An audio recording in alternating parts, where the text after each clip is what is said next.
Hi, my name's Londe Yusuf. And my name is Reggie Williams. And we're the co-founders of Black Film Space. Black Film Space is a grassroots organization dedicated to enhancing the skill sets of Black filmmakers and building a community of creatives. We host events such as screenwriting workshops, panels, mixers, and other events that are designed to support Black content creators. In the next episode of the Black Film Space podcast, we interview Iyabo Boyd. Iyabo is a screenwriter, director, and producer working in fiction and documentary film. In 2018, she participated in the Sundance Film Institute Screenwriting Intensive. She is the founder of the organization Brown Girls Doc Mafia, and she raised $25,000 for her short film entitled Me Time, which recently screened at the Black Star Film Festival. We talk with Iyabo about how she raised money for her short film, Brown Girls Doc Mafia. All right, Iyabo, thank you for joining us on the Black Film Space podcast. Thank you. It's my pleasure. I would love to know what your thoughts and opinions are in regards to the landscape for Black and brown women documentary filmmakers. It's a big question. For doc filmmakers in particular, there's more space there than there has been in the past, it seems like. I founded Brown Girls Doc Mafia, which is a collective of women and non-binary people of color working in documentary. And, we were sort of really welcomed. People were excited to have us. And it's been really wonderful being able to advocate for our filmmakers who are, all ranges from director, producer, editors, also people who work on the industry side like festival programmers and people who work in distribution, etc.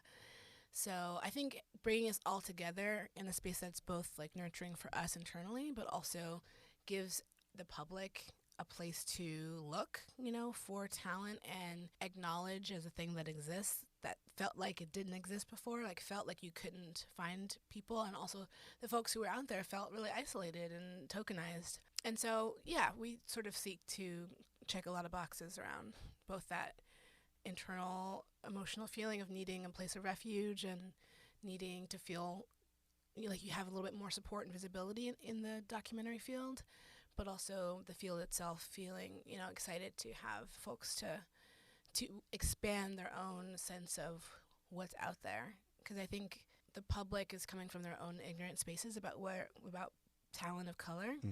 But I think that in a certain places they do want more of it, and so being able to have their answers made for them while still being a little bit lazy, but like having a go-to place helps, I think.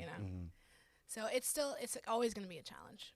There are a lot of heroes out there who are getting stuff done, and a lot of people waiting to to stand on their shoulders and step into their shoes. As long as we're out here. That's dope. So Brown Girls Doc Mafia, is it primarily to bring attention to filmmakers who aren't getting it? What would be the benefit of being a member? To creatively and professionally support women and non-binary people of color working in documentary, and also the second part of the mission is to work to change the field to be more inclusive and diverse. But I think there are millions of benefits, of course, of being in the group, but it's really about a community. Like I said, isolation and tokenism, like a lot of us are feeling alone out here, and feeling like you don't have tangible steps to make it from here to Ava. How does that happen? And so Brown Girls fills in these spaces where we can see each other in a new way, being like, okay, this person is not that different from me, but maybe they're a couple more years along in their career, or maybe they've checked this or that box with that institution. And this helps me have a clear vision of how I can get to where my goals are. But like I said, it's a refuge, just from the harsh realities of being a person of color in this field, and being like, yo, this happened to me. Did this happen to anybody else? And having that validation peer to peer, I think brings a lot for all of our individual self-actualization and self-esteem to be able to continue waking up every day and pursuing this and getting kicked in the face over and over again, But so that visibility, but also the camaraderie and getting through that stuff, and also just the tangible stuff, the exchanging resources, exchanging jobs that aren't public, talking about fellowships, keeping it real about experiences that were not cool, and warning people about certain individuals in the industry or certain kind of places in the industry, helping us each other navigate their careers. And then there's like, you know, the actual program stuff that we do, which is like bringing people to festivals, helping bridge that financial access gap, which is a huge deal for folks of color who have been systemically disadvantaged in many ways. Just getting in the room so that we can then help you navigate the room, you know, help you figure out how to network, how to talk about your, you know, how to pitch and make those moves, know who's in the room. Okay, that is that person from that, or go talk to them, that make some introductions personally, all that kind of thing, you know. Do you have like specific events, like retreats where you go away? Like, can you elaborate more on that? We usually have 5 sort of official get-togethers throughout the year. Oftentimes they exist at a film festival because it's just there's a lot of programming built in. We have had a retreat in the past, like for the filmmakers in our group. We have done like camera workshops. We have done conversations, kind of just like the state of the field, like what's going on in the industry right now. What do we think about it? Strategic planning sessions. How do we change the field? How do we build up brown girls to do better work in the field? How do we build up brown girls to do better work for ourselves as a collective? So those are those kinds of things. But we're all over the country, so people do get together on their own too. In the Bay Area, in LA, in Chicago, New Orleans, we're kind of spread out. So there's also little small groups that just get together to go see a movie, you know, or just have a drink and talk about their week, you know, that kind of thing. Got it. Cool. So how does one become a member? So we're a private group via Facebook right now, and you can just find us on Facebook, and there's a few questions that we ask on the entries. Just how do you self-identify? Brown Girls is about self-identification, so it's like if you identify as a person of color, if you identify as a woman or non-binary trans person, then you know you're welcome. And then also, you know, why do you want to join the group? Like, what are your objectives, and what do you do in documentary? It is a professional group, so we do, you know, support folks who are coming into the industry, you know, as their first few steps. But your desire should be to have a professional goal within the field. Yeah, we love fans and advocates, but you know, it's not that group. That's reasonable. That's reasonable.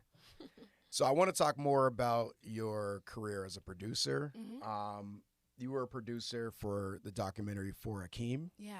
Which got a 96 rating on Rotten Tomatoes, which is insanely amazing.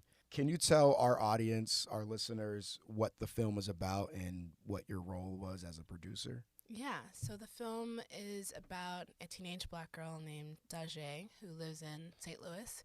The film begins about a year before Mike Brown was killed in Ferguson, which is a few miles from where she lives, and it spans her junior and senior year in high school. So it's really about her coming of age story, and then Ferguson sort of just happens within the landscape of her life.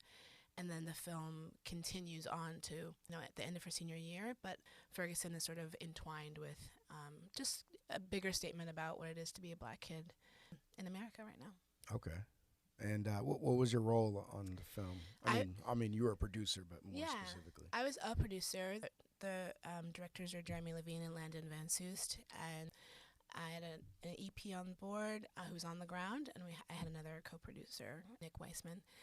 And I came on board after they'd shot most of the film, and they'd actually had a cut already and even submitted it to Tribeca. And I knew them already kind of vaguely, and then I saw a clip that they had at IFP, and I was completely blown away. Have you seen the film? I have not. So there's a clip of Dajae in a classroom with some other black girls, and it's them watching the Ferguson news on their computers at school for the first time. And it's heart-wrenching, but it's also so riveting in an empowering kind of way because they're pissed. And they're being so themselves, they're being so free with their anger. And I felt like within the context of the angry black woman, within the context of the idea of black teenagers being, you know, negative stereotypes about black teenagers being rowdy or not in tune or all the negative things, these girls were so specific in their fierceness, you know, and so intelligent about it. And I felt, just even as a black woman myself, I just felt really grateful for their voices. And they didn't even know that. They're in a classroom in the middle of the country that we've never met.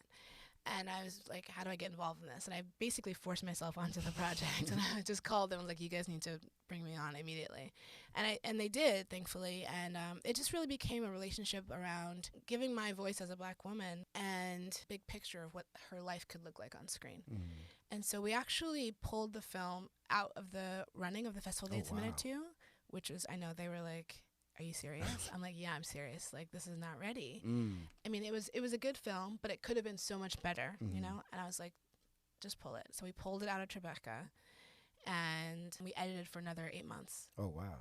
And I was there pretty, very active in the edit with the directors and our editor, Lily Henderson. And yeah, it was wonderful. So my role, I feel like, was probably 40% just being in the edit and just being in the story with them and holding everyone's hand together and being like, okay, how can we do this in a way that's really going to pull out what Daje is and like really kind of take a few steps bigger, a few steps up about the meaning of this, what her life could represent. It was all there already. I mean, everything was shot. It was all there. It was just about kind of really amplifying it.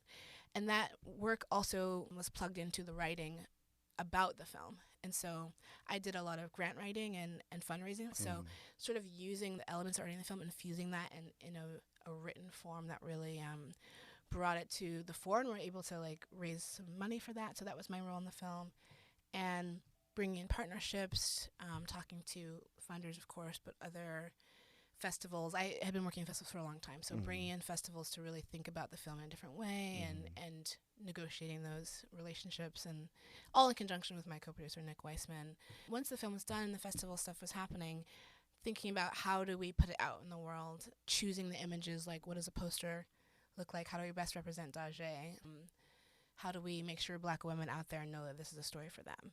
And then since the director of the film are white men, and we make sure that they are representing themselves in the film and this issue and Daje in a way that is really appropriate and respectful, and also new, like is really forthcoming, something that's really present in the dynamics in that relationship, present in their privilege and present in their love for her and in their passion for this project and for the story and everything, and just really owning a lot of it. So it was a lot of messaging and like bringing in other branding people to talk to us about that. By branding person, I mean someone who's like really gets the racial dynamics around having white filmmakers making a film about a Black girl. And helping us just be good, you go to Q&A as a white director and they always fail you, like you're just like, oh, come on, man, Yeah. I was like, this is not going to happen on my watch, That's dope. So we did a lot of like Q&A conversations, walk through like what were our talking points, what was really important to us, how to be real and authentic on stage and interviews and things like that. Can you just elaborate more on what you saw in the first cut that was lacking? Between the one that I saw and the one that we finished, we had like, 3 or 4 other cuts in those 8 months. Gotcha. But just to give you an example of a key moment for me was and Daje has a boyfriend in the film. His name's Antonio, and he has some run-ins with the law and some challenges with the legal system. There's a moment where he's going to court and he's talking to a judge. It's towards the end of the film. And he's waiting in line to talk to the judge. He the judge is a white man. He's walking towards him. And there's just like a part in the edit where the judge gives Antonio this look of, it was like Antonio didn't really exist, like he wasn't really there, It's just like another Black kid coming to court, But at this point in the film, we just spent an hour and a half with Antonio falling in love with him because he's a really interesting, dynamic kid who has a lot of challenges, but he is charismatic and he's beautiful, and his story is really reflective of a lot of Black men that we know and love. Like you as a Black person, I think you look at him and you're like, that's my brother, that's my cousin, that's my son. That's how the cut was before, and I didn't feel like we were giving him his due in this moment. But in the real life, the judge had seen Antonio multiple times, like he knew him, and they had not a relationship, but he recognized him and genuinely, or at least his face showed that he was disappointed in Antonio, not, just as like a kid in the system, but as a person that he has seen a few times. And the judges, I just saw like in one of the raw clips that the judge made this face that was like, damn, man, like as if a mentor or a father or a parent or a person, a teacher would make on you, you know. And Antonio hadn't been in school for a while, and I was like, hey, we got to use this image of the judge being a human, like not just being a white dude or being, you know, the man or the system. He was being a human. I was like, you know what, man, I was hoping more from you, and I'm sad, you know. I genuinely feel sad. And, you know, it was like, okay, that would add another 5 or 8 seconds to the film, and when that was the moment we were trying to cut, I was like, guys, we need this, because this humanizes him. And I really do think me being a black woman in the room, in the edit suite, seeing that moment and being like, we need this. I think that's what made that, you know, for Akeem, notched up a little bit.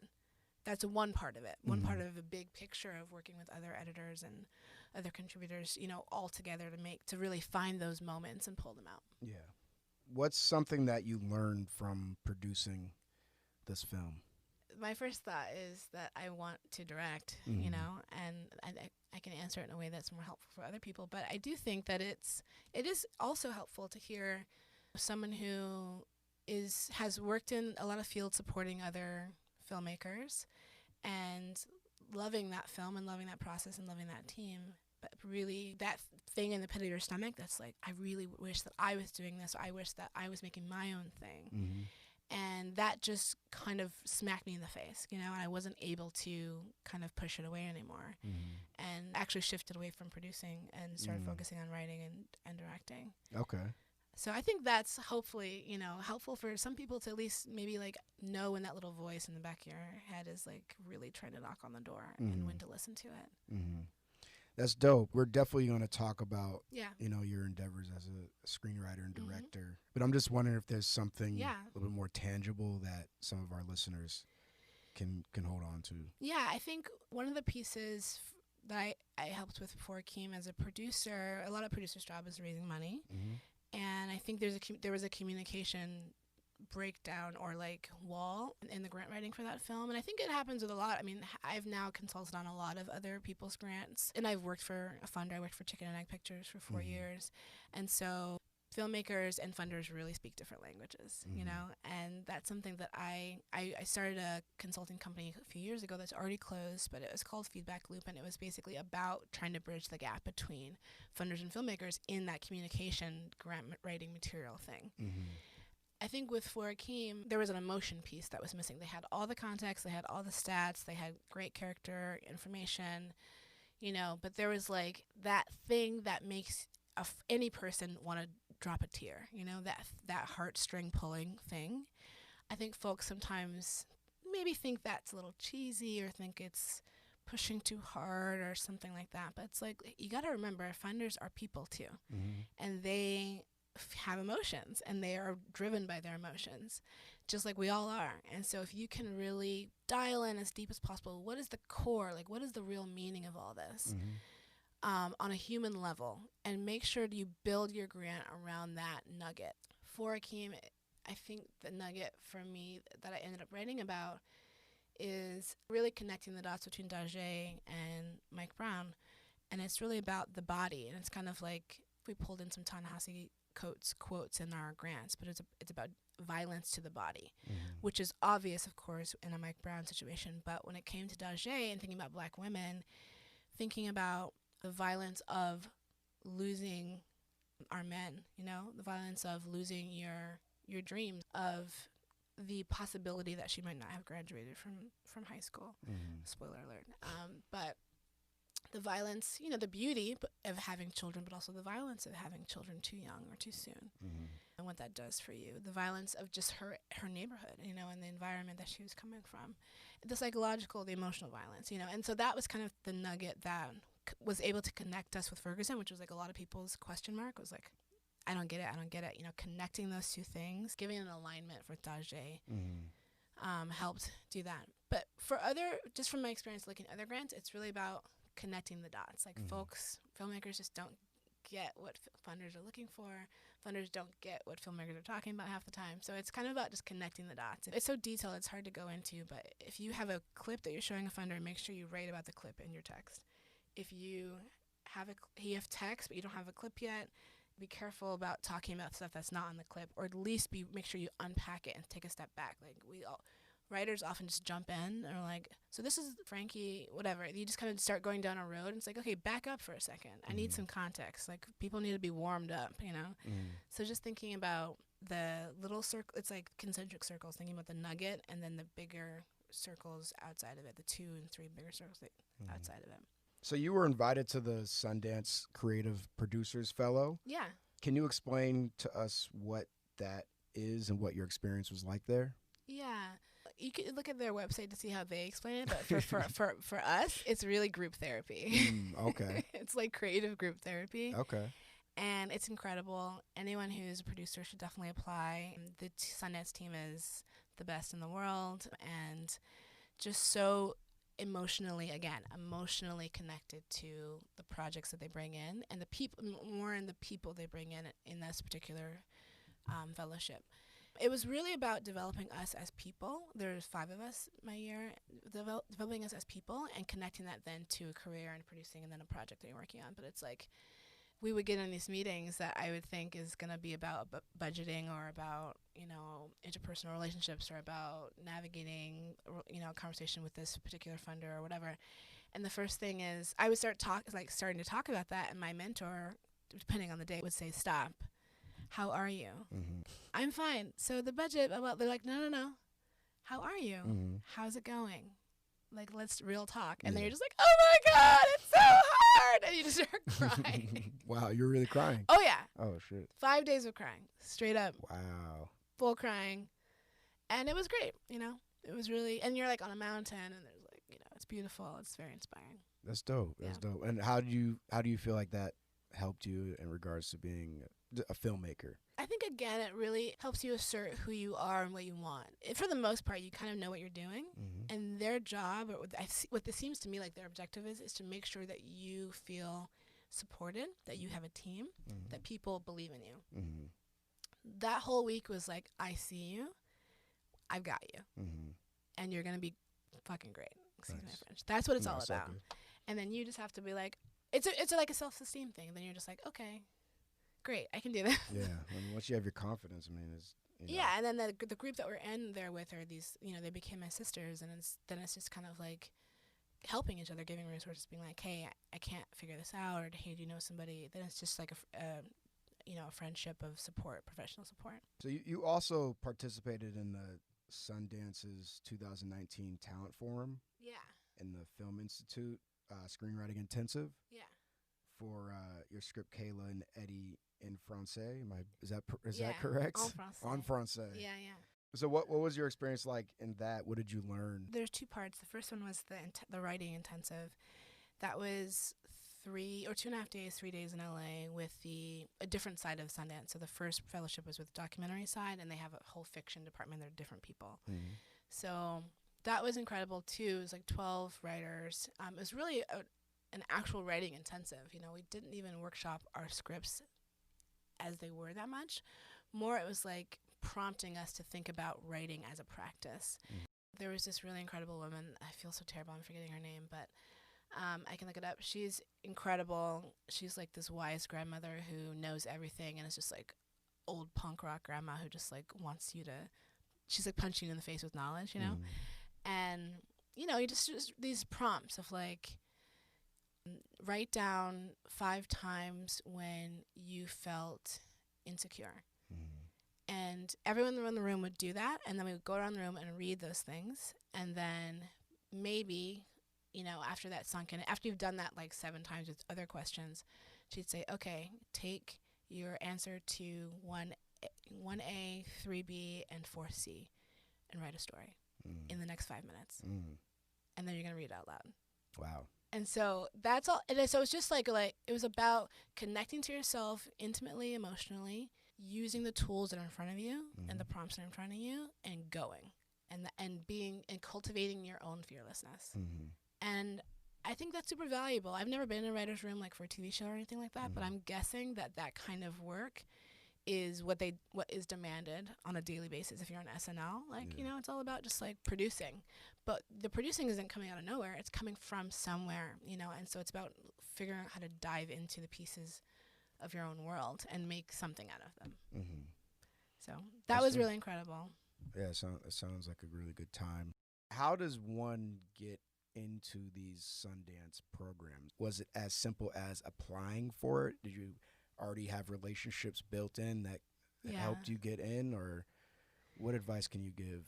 Yeah, it's tough. I think in theory, yes, I just applied, but in actuality, no. I'd known people who worked at Sundance for many years. I actually worked there many years ago for like 3 months, on just a seasonal job.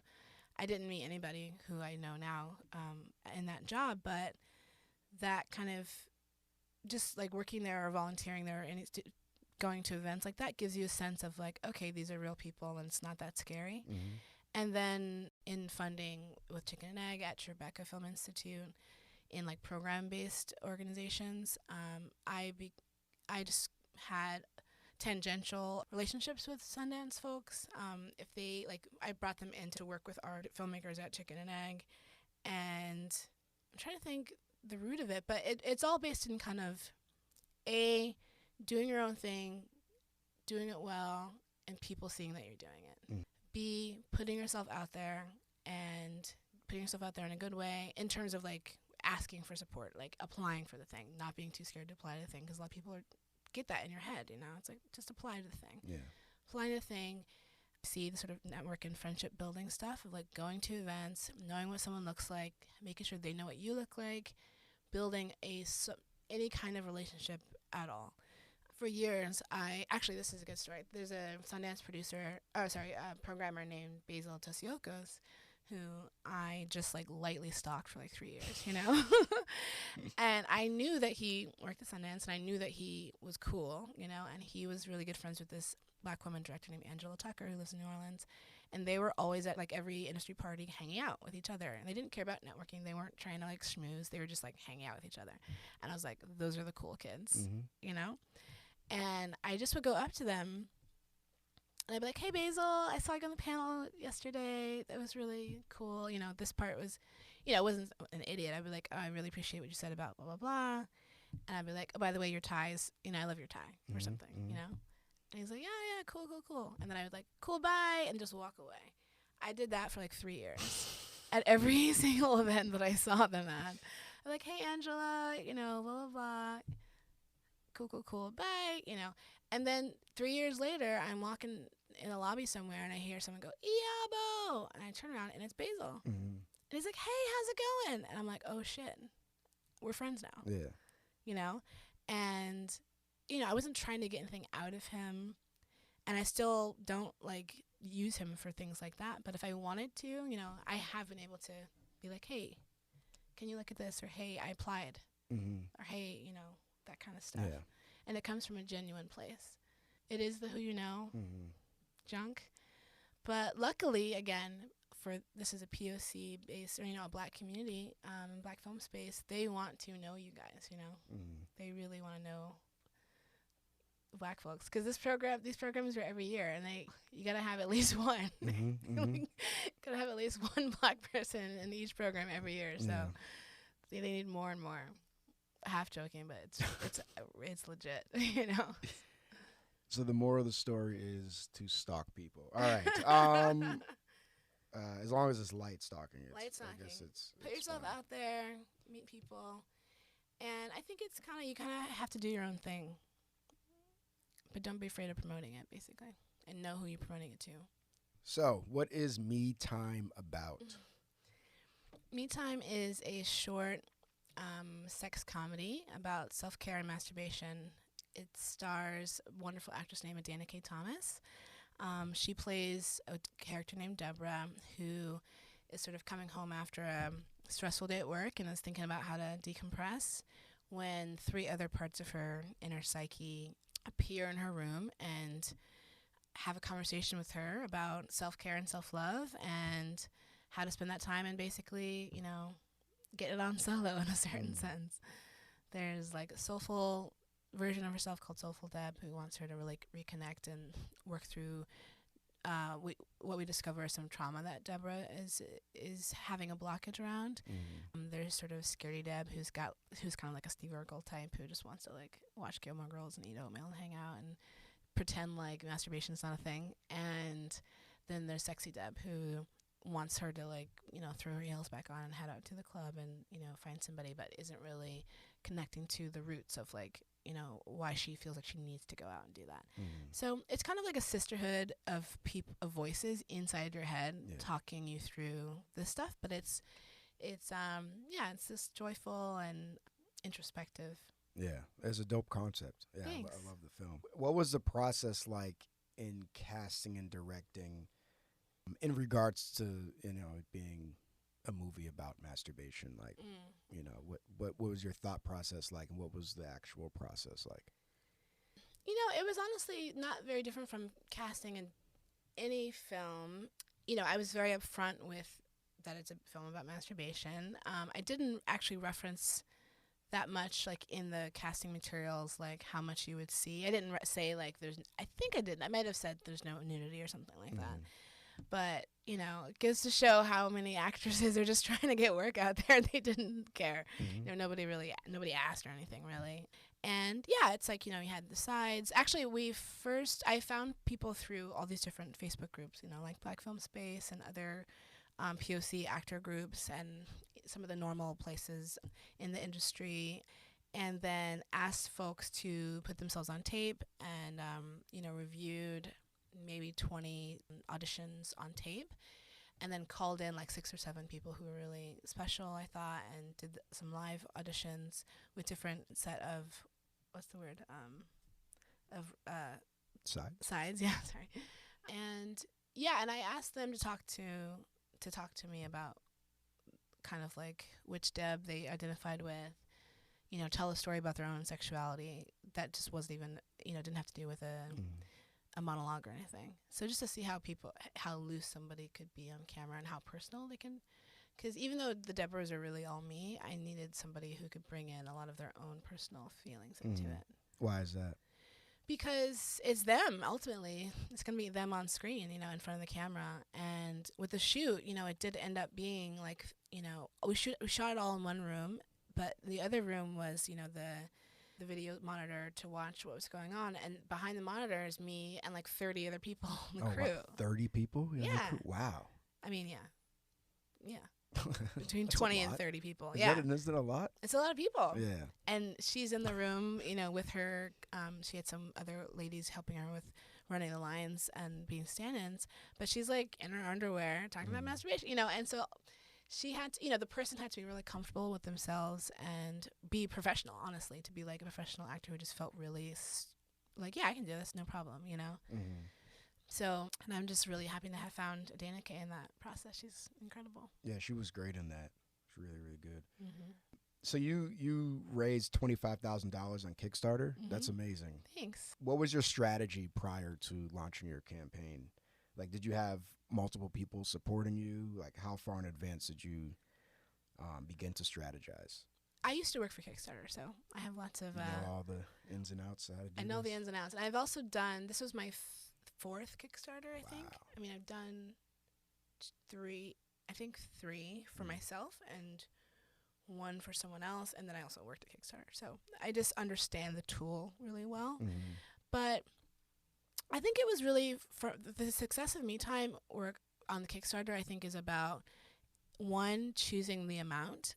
My previous Kickstarter that I did for my short, just for my short, was like 7K, I think.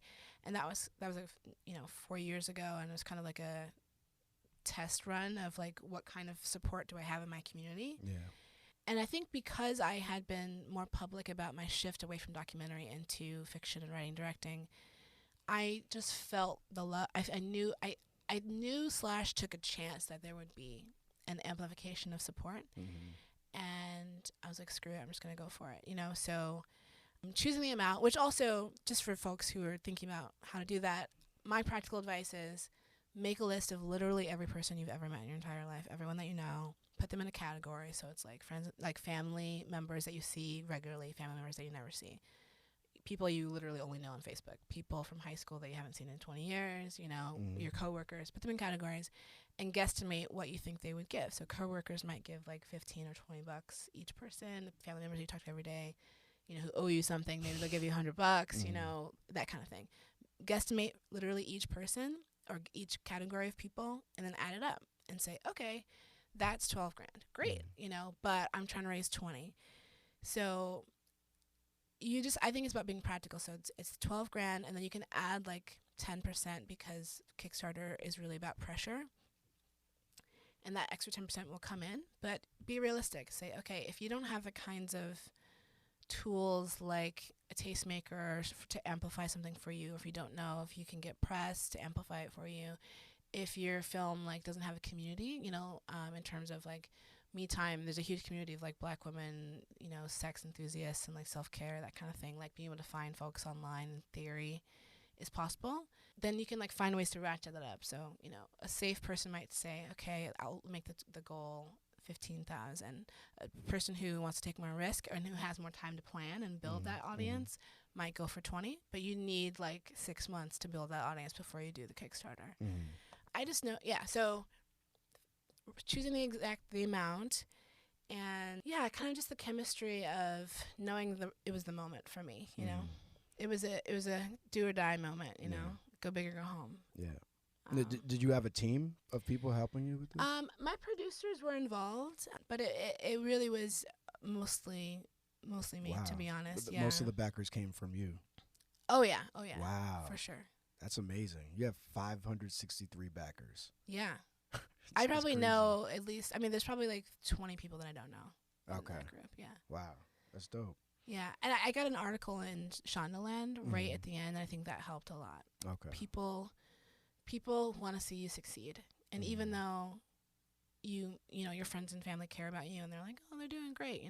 Having an external validation point really helps ratchet up success. So if you're doing a Kickstarter and you can plan ahead to have an article drop in your third or final week or your fourth week, that really will help you, because it's like, hey guys, it's not just you. Big people think I'm fancy too. So, and people are like, oh shit, That cachet always helps out. Yeah. So what challenges came up for you while producing or directing Me Time, and how did you overcome them? Yeah, Me Time is much more expensive than I had hoped or expected. It was more than $25,000. Oh yeah. Wow. Yeah. How long did it take to shoot? 4 days. Really? Okay. Yeah, so like I said, one actress plays all the parts. If I had 4 actresses, we probably could have shot it in 2 days.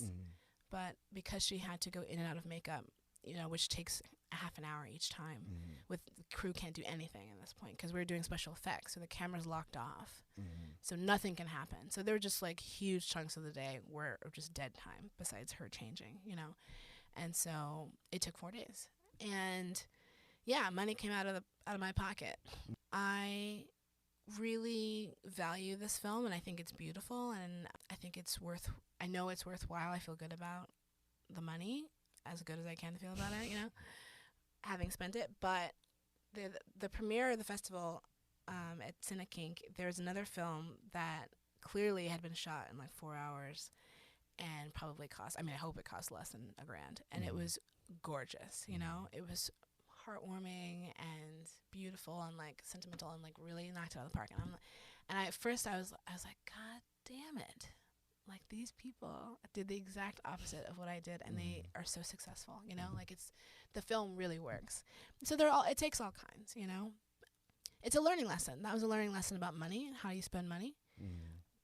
Sometimes you gotta splurge too.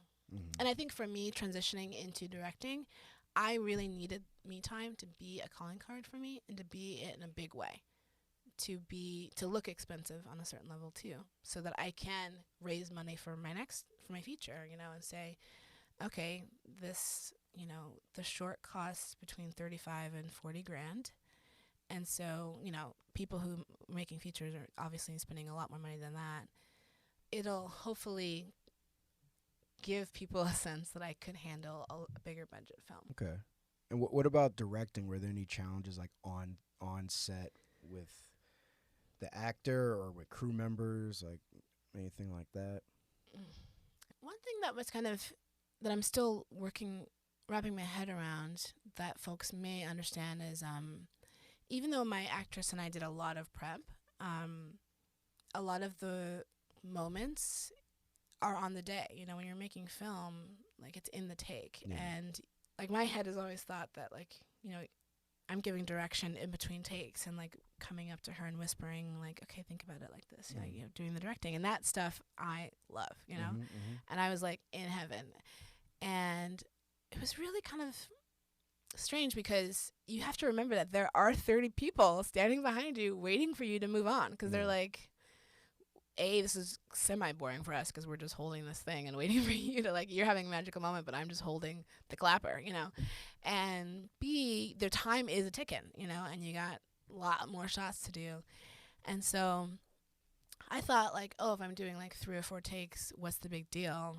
But it's a learning lesson that, like, yeah, you got to try to do this in, like, 2 takes, you know, especially when, again, time equals money, that whole thing, and people are keeping people happy and that whole thing. So I'm still learning about time management on set as a director, and still learning about what can be accomplished in a certain amount of time and how to get what I want earlier. Because, like, when we were editing the film, when we were looking at the takes, the take that I would like for the cut was more than often the 3rd or 4th take. It was always the take that I pushed for on set that I was like, no, I need another one.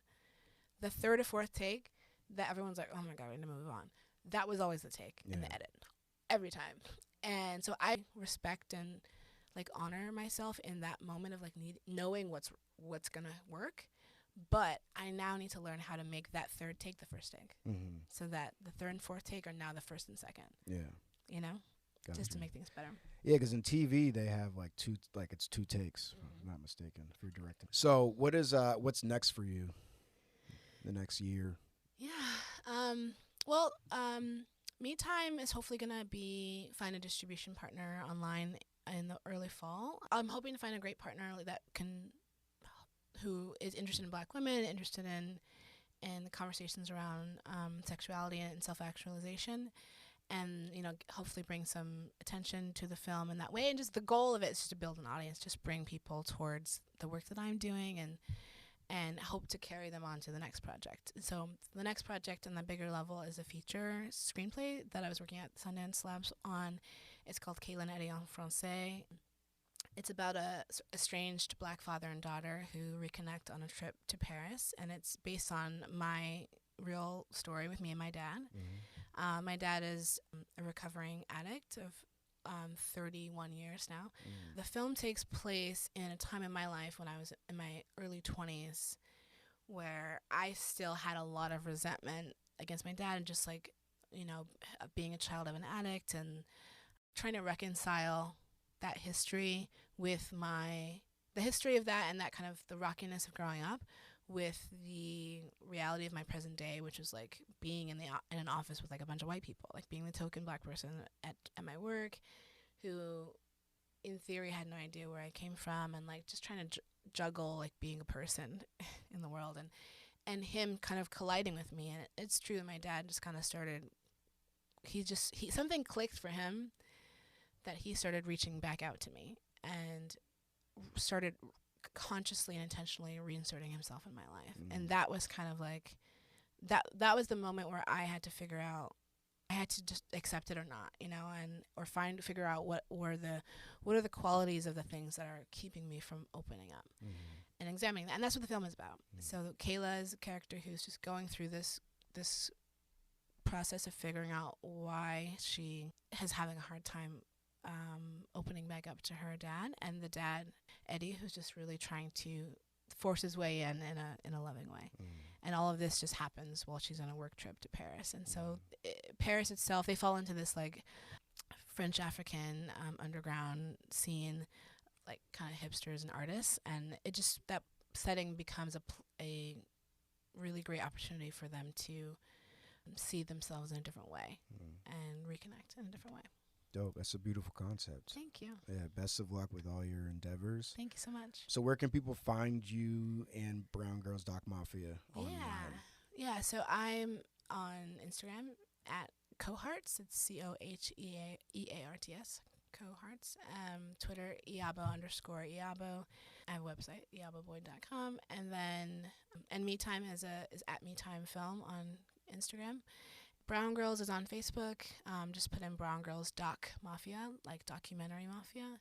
It's for people who self-identify as women or non-binary or trans people who self-identify as people of color and who are people who work professionally in the documentary field. And we're building a new website for Brown Girls where folks can engage with us and hire and collaborate, learn about our members in a big way. So hopefully that'll be out in like October or November. So you can look out for that. Cool. Yeah. All right. Thank you, Iyabo. Thank Appreciate you. it. I love Thank Black you. Film Space. Love you too. Thank you. Woo. Thanks for listening to the Black Film Space podcast. If you're interested in being part of our community and attending events, please visit us at blackfilmspace.com and follow us on Facebook, Instagram, and Twitter at Black Film Space. Subscribe to our email list and podcast. All right, see you soon.